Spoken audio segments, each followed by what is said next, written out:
Молитвата, която Сатана най-много се страхува. Скъпи Небесни Отче, благодаря Ти за Твоето присъствие. Твоята светлина осветява живота ми. В Христос съм ново създание. Старото отмина. Всичко е станало ново. В името на Исус отхвърлям всяка тъмнина и страх.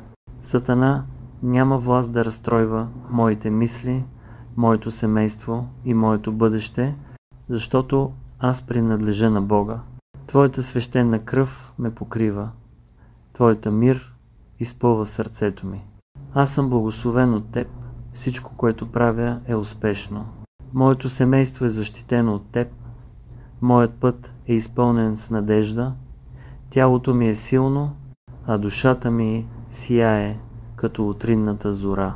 Господи, избирам да хваля, вместо да се тревожа, да бъда благодарен, вместо да се оплаквам, да имам вяра, вместо да се страхувам.